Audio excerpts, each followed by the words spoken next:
So you're at work and you feel you're being treated unfairly. The question you're going to ask is, do I have a cause of action? Can I sue my boss? So in today's video, I'm going to discuss probably the most the most frequent non-pregnancy discrimination type of case that comes into my office, and that's essentially the mean and rude coworker, the nasty supervisor, uh, the hard feelings, and eventually, loss of job that you, as a victim of harassment, have undergone. Uh, in the world of employment discrimination, there's, you know, I look at it like this, right? There's really three big claims that exist. The one that more often than not in my practice, again, outside of pregnancy discrim cases that exist, is the hostile work environment.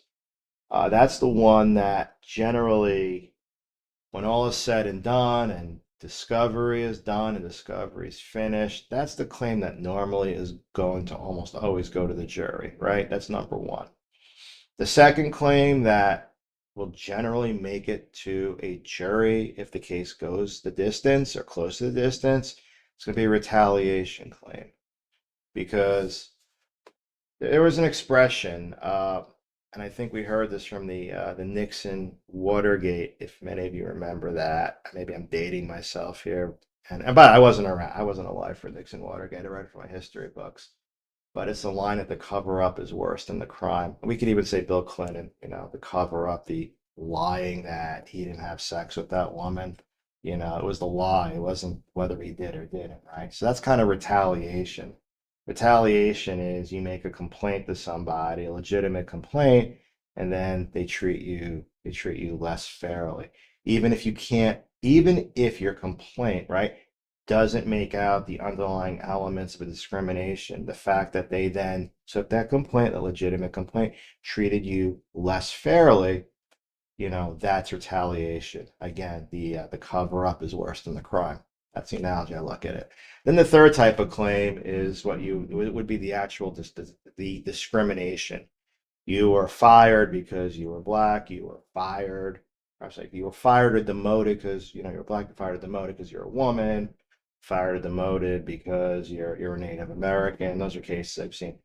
Funny enough, the last category, the toughest ones to prove because there's a lot of additional elements and wrinkles and affirmative defenses that the employer can throw in the way to muddy up the water and actually get those cases dismissed in matter of law. I want to focus today on this video on hostile work environment. So, when people hear the word hostile work environment, they say, oh, I was picked on. People were not nice to me. I was written up. People gave me a funny look. That's not a hostile work environment. Hostile work environment has a very specific viewpoint. Essentially, under New York law, you're treated less well than others, based on a protected characteristic, right? So, for instance, if you're in the you're in the kitchen, the break room, and you're a black male, and another black male is your coworker, and he says, some really mean things to you. I mean, you might view that as being hostile, but likely, his statements to you weren't done with racial animus. They was likely done because essentially he's just a creep. He's not a nice person, right?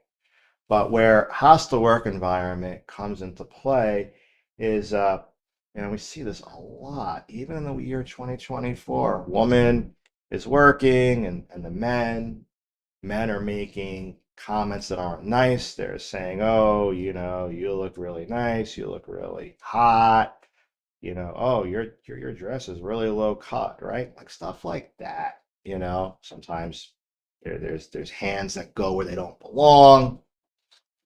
That is your typical or shall I say your prototypical hostile work claim, right? That is when you hear hostile work environment, that's what you're thinking of, right?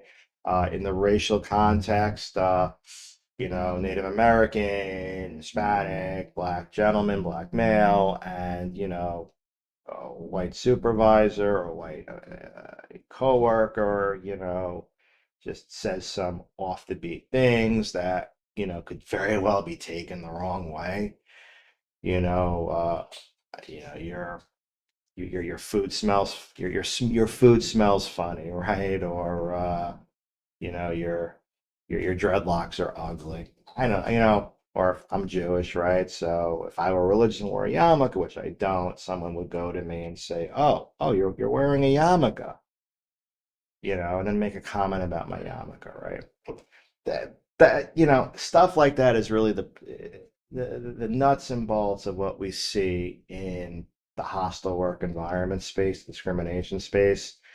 And New York law, about 5 years ago, or in 2020, yeah, but 6 years ago, the state law, it's called Executive Law 296. They amended the statute, because prior to 2019, state law, not New York City law has always had at least since that's 2000, since like 2007, 2008, has always had a very liberal, robust, pro-employee uh, discrimination statute.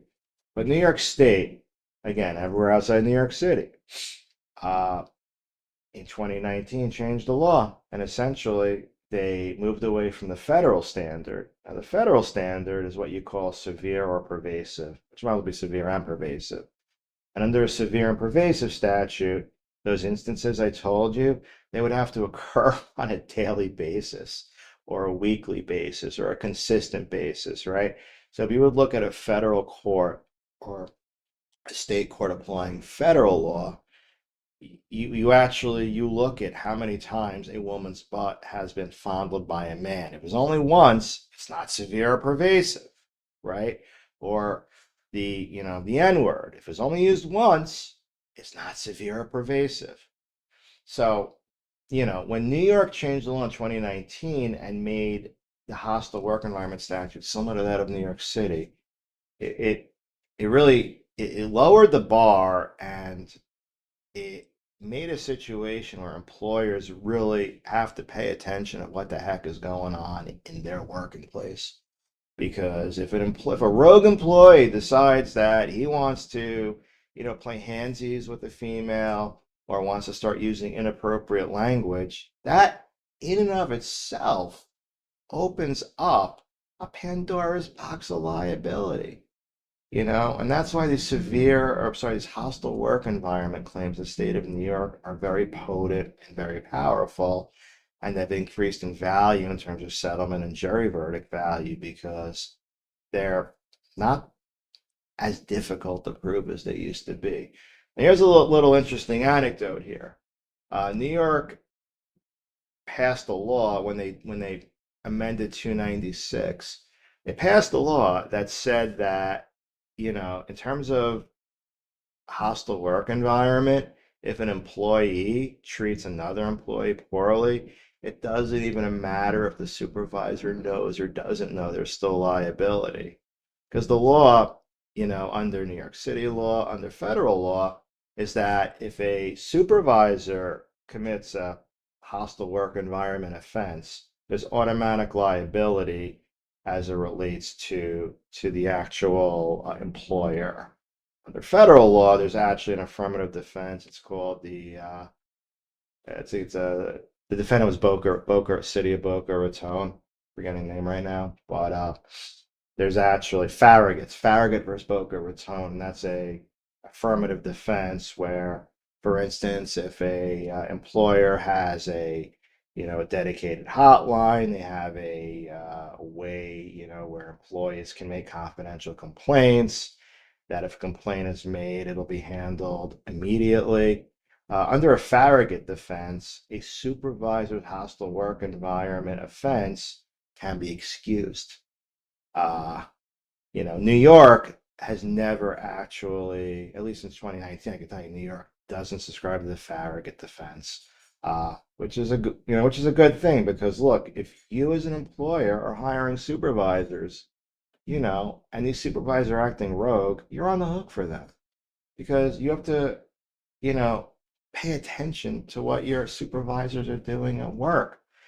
So, the New York State courts have recognized the Farragut defense doesn't apply. Now, New York went a step further in when they amended 296 and they said, well, not only that, but supervisors don't even have to know.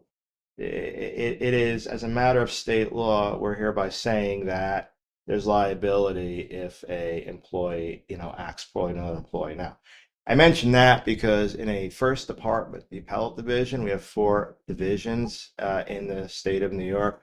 The first department in a case about 2 or 3 weeks ago, which would essentially be the middle of December of 2024, actually held that notwithstanding the amendment of 296, stating that a supervisor or the owner of the business doesn't have to be on notice of an employee's poor conduct to another employee.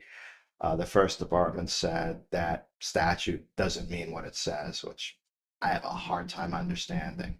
So in New York, it's still the law, at least as far as one appellate division is held, that a supervisor still has to be on notice of a employee's poor behavior towards another employee.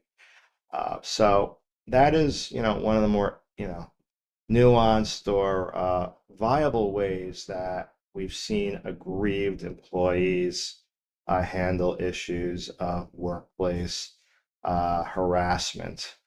And, again, New York has some of the most robust employment discrimination laws. So does New Jersey with their law against discrimination, and my understanding is even California. So in states like that, again, if an employer or a supervisor acts poorly, there generally is going to be immediate liability. So just going or moving forward a little bit, the question is, what should you do? So if you are in the workplace and a supervisor is harassing you or doing something silly, in my opinion, you should report it. Because the minute you report it, now the employer has to handle the situation, or if it's another employee, you should report it also. Again, this has to be handled. And, especially your smaller and mid-sized employers, they're gonna screw it up, right?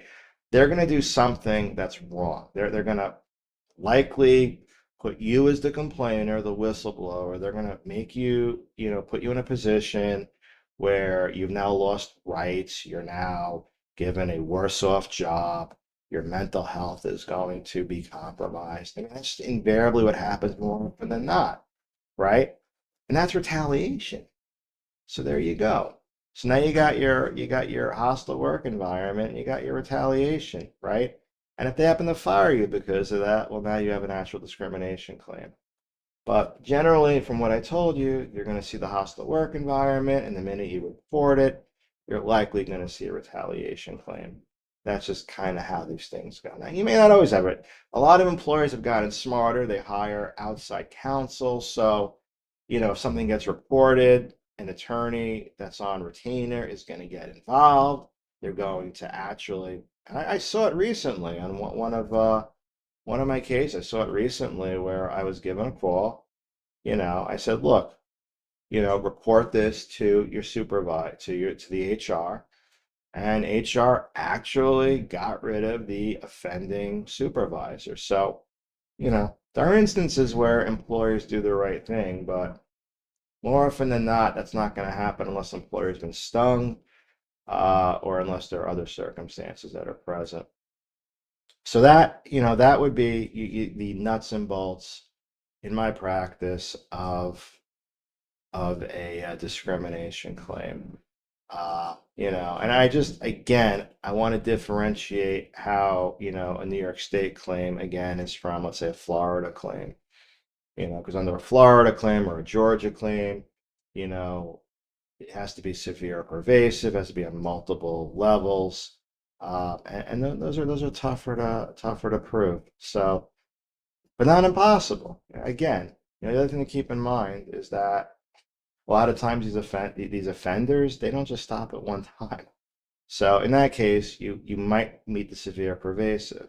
But under New York, you definitely met the less treated less fairly. And the importance of all of this is, look, at the end of the day, you want a case that's going to be able to survive summary judgment. It's going to be able to survive end of discovery motion practice. And if you could do that, your case has a lot more value, and the amount that it will settle for, or a verdict, if one has gone to the distance, will be a lot